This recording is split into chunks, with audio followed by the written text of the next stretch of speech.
Radhe Radhe friends, कैसे हैं आप सब। स्वागत है आप सभी का मेरे लड्डू गोपाल चैनल में। अभी अधिक मास चल रही, जिसे कि पुरुषोत्तम माह भी कहा जाता है। और पुरुषोत्तम माह का अंतिम दिन जो है वो 15 जुलाई को है 2026 में। और बहुत ही शुभ संयोग इस बार पड़ा है, इसलिए कि उस दिन सोमवती अमावस्या भी है।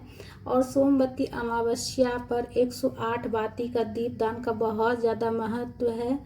108 बाती का दीप दान करने से सभी मनोकामना पूर्ण होती है। तो 108 बाती का दीप दान कहाँ कहाँ करेंगे, दीपक कैसे प्रज्वलित करेंगे और बाती किससे तैयार करना है। तो देखिए, रुई का बाती बिल्कुल भी तैयार नहीं कीजिएगा, इसलिए कि सोमवती अमावस्या के दिन रुई नहीं छुई जाती है, इसलिए रुई की बाती नहीं बनाइएगा। ठीक है, इसलिए सोमवती अमावस्या पर रुई नहीं छुई जाती है। तो कलावा से या फिर कच्चा सूत से बाती तैयार कर लीजिएगा। सोमवती अमावस्या का नियम है, सोमवती अमावस्या के दिन जो है ना, रुई नहीं छुई जाती है। और दीप दान देखिए हमेशा अंधेरे में की जाती है। या तो सुबह जल्दी उठकर ब्रह्म मुहूर्त में पूजन कर कर दीप दान कर लीजिएगा 108 बाती का, या फिर आप शाम में दीप दान कर सकते हैं। तो देखिए, कलावा का तार हमारा 6 है, तो गिन कर हम ले लेंगे। तो जैसे ही आपकी तार हो कलावा में, उस हिसाब से गिनती कर लीजिएगा। तो मेरे में 6 है, तो 6 के हिसाब से देखिए 18 6 के 108 होता है। तो दोनों साइड 6 6 करके हो गया हमारा 6 दूनी 12। तो इस हिसाब से हम 9 बार जब कलावा लपेटेंगे तो 9 और 9 दूनी 18, दोनों साइड से हमारा 18 हो जाएगा, दोनों साइड मिलाकर। तो 9 बार हम लपेट लेंगे और 9 बार लपेटने के बाद इसे हम काट लेंगे। तो इस तरह से सरल विधि से आप बाती तैयार कर सकते हैं। और रुई का बाती का इस्तेमाल नहीं कीजिएगा, इसलिए कि सोमवती अमावस्या के दिन रुई नहीं छुई जाती है। और इस बार बहुत ही अच्छा पड़ा है, बहुत ही शुभ संयोग है, इसलिए कि अधिक मास है और सोमवती अमावस्या भी है अंतिम दिन। और अधिक मास के अंतिम दिन, जैसे पूरे अधिक मास में अगर आप दीप दान नहीं किए हैं और अगर अंतिम दिन दीप दान करते हैं तो पूरे अधिक मास का फल प्राप्त होता है। और इस बार तो बहुत ही शुभ संयोग है फ्रेंड्स, इसलिए कि उस दिन जो है ना, अधिक मास के अंतिम वाले दिन सोमवती अमावस्या भी है, तो बहुत ही अच्छा पड़ा है। तो सोमवती अमावस्या है, तो इस दिन 108 की संख्या का बहुत ज़्यादा महत्व रहता है। तो 108 बाती बनाकर दीप दान कर लीजिएगा। और दीप दान देखिए कहाँ कहाँ करना है, तो वीडियो पूरा अंत तक देखिएगा पूरी जानकारी के लिए। और वीडियो अगर आपके लिए हेल्पफुल हो तो वीडियो को लाइक करके शेयर कीजिएगा। चैनल पर अगर नए हैं तो चैनल को सब्सक्राइब कर लीजिएगा। तो देखिए, दोनों साइड से हमने चाकू से काट लिए, चाकू से या फिर कैंची से काट लीजिएगा। किचन का, रसोई का अगर चाकू इस्तेमाल कीजिएगा तो अच्छे से धो कर लीजिएगा, साफ करके, इसलिए कि किचन वाला चाकू में से मतलब लहसुन प्याज वगैरह कटा रहता है, तो इसलिए से अच्छा से धो लीजिएगा। उसके बाद देखिए, ये हमारा बाती तैयार हो गया 108 बाती। इसे अच्छे से हम पूरा बाती को एक ही जगह पर हम जोड़ लेंगे हथेली पर रखकर। और ये हमारा 108 बाती तैयार हो गया है। देखिए, जहाँ जहाँ जितनी बाती जितना जगह आपको दीप दान करना है तो उतनी बाती तैयार कर लीजिएगा। ठीक है, 108 108 गिन गिन कर लीजिएगा। तो देखिए किन किन जगहों पर किया जाता है, तो पूरा वीडियो पूरा देखिएगा, वीडियो में ही आपको देखने को मिलेगी। तो दीपक देखिए, आप मिट्टी का भी ले सकते हैं या फिर आटा से भी तैयार करके ले सकते हैं। और तिल का तेल से भी दीप दान कर सकते हैं, या फिर आप घी से भी कर सकते हैं।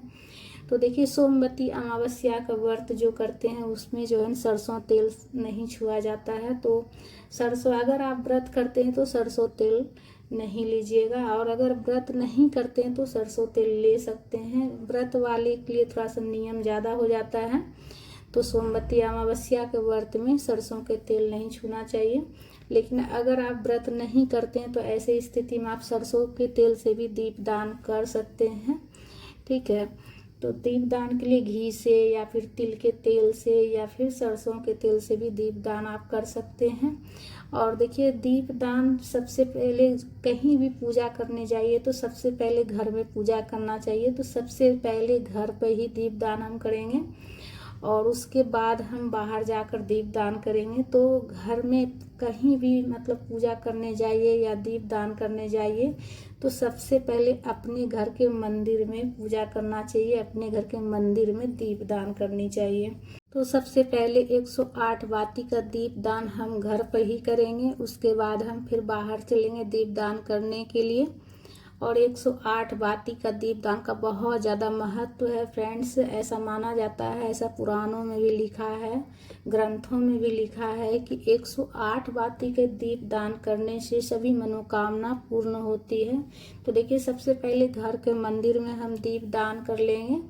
घर के मंदिर में जितने देवी देवता हैं, विष्णु भगवान जी हैं, लड्डू गोपाल जी हैं, लक्ष्मी जी, गणेश जी, सभी देवी देवता के समक्ष हम 108 बाती का दीपदान कर लेंगे। और उसके बाद घर के मंदिर में दीपदान करने के बाद हम घर पर तुलसी का पौधा है उसमें दीपदान कर लेंगे। जितने पवित्र पेड़ पौधा हो घर पर सब में दीपदान आप कर सकते हैं। और अगर सब में नहीं करते हैं तो घर पर कम से कम घर के मंदिर में और तुलसी में तो ज़रूर से ज़रूर करनी चाहिए 108 बाती का दीपदान, इसलिए कि सोमवती अमावस्या में तुलसी में भी फेरी दी जाती है। 108 बाती का 108 बाती का दीपदान भी किया जाता है और 108 परिक्रमा भी की जाती है, फेरी भी लगाई जाती है तुलसी में 108। अगर जैसे पीपल वृक्ष में नहीं कर पाए तो ऐसे में तुलसी में भी फेरी दी जाती है। तो इसीलिए से तुलसी में 108 बाती बनाकर जरूर से जरूर दीपदान कर लीजिएगा। और तुलसी में दीपदान करने से घर में सुख समृद्धि आती है। साक्षात जो होती है तुलसी माता वो घर की लक्ष्मी होती है, तो इसीलिए से जरूर तुलसी के समक्ष 108 बाती का दीपदान कर लीजिएगा। और उसके बाद फिर हम बाहर चलेंगे। आसपास में देखिए, अगर मंदिर हो कहीं तो वहाँ जाकर दीपदान कर सकते हैं, इसलिए सोमवती अमावस्या है, सोमवार दिन है, तो आसपास भी अगर शिवालय हो, मंदिर हो तो वहाँ जाकर भी दीपदान आप कर सकते हैं भोले बाबा के समक्ष, इसलिए कि सोमवती अमावस्या है। और सोमवती अमावस्या पर शिवलिंग की पूजन और दीपदान का बहुत ज़्यादा महत्व है, सोमवार दिन पड़ रहा है, तो इसीलिए से शिवालय हो आसपास तो वहाँ जाकर 108 बाती का दीपदान कर सकते हैं। और देखिए, ज्येष्ठ माह चल रही है, तो ज्येष्ठ माह में बजरंगबली की पूजा का बहुत ज़्यादा महत्व है और सभी संकट, सभी विपत्ति दूर होती है, घर में कभी रोग बीमारी उत्पन्न नहीं होती है।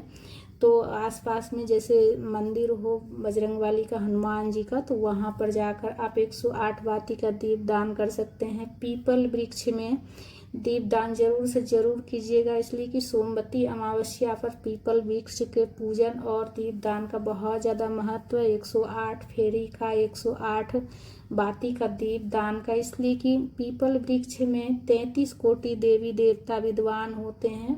अगर आप कहीं भी जैसे किसी भी पेड़ पौधा में, जैसे जो भी पवित्र पेड़ पौधा है किसी में नहीं कर पाए तो कम से कम तुलसी में और पीपल वृक्ष में ज़रूर से ज़रूर कर लीजिएगा। और ये देखिए, सम्मी का पौधा है, सम्मी के पौधा में दीपदान करने से अमावस्या तिथि है और अमावस्या के दिन दीपदान करने से सम्मी के पौधा में, बेल वृक्ष में जो हमारे ऊपर जो शनि ग्रह रहता है वो सब शांत हो जाती है। पीपल वृक्ष में दीपदान करने से, सम्मी का पौधा के समक्ष दीपदान करने से, बेल वृक्ष में दीपदान करने से। और जब भी दीपदान कीजिएगा तो एक बात का खास ध्यान रखिएगा कि पेड़ पौधा जो भी है, पवित्र पेड़ पौधा एकदम बिल्कुल जड़ में सटाकर दीपक को नहीं रखिएगा, इसलिए कि 108 बाती का जो दीपक रहता है उसका लौ बहुत ज़्यादा तेज रहती है, तो पेड़ पौधा में कोई भी नुकसान नहीं पहुंचनी चाहिए। थोड़ा सा पेड़ पौधा से दूर हटाकर ही रखिएगा दीपक को, ठीक है। तो फ्रेंड्स, वीडियो हमारी आप सबको कैसी लगी? अगर अच्छी लगी है आपके लिए ये वीडियो ज्ञानवर्धक है, हेल्पफुल है, तो वीडियो को शेयर कीजिएगा। चैनल पर नए हैं तो चैनल को सब्सक्राइब कर लीजिएगा और वीडियो को ज़्यादा से ज़्यादा शेयर कीजिएगा, लाइक कीजिएगा और विष्णु भगवान जी की जयकारा जरूर से जरूर लगाइएगा। अधिक मास पुरुषोत्तम मास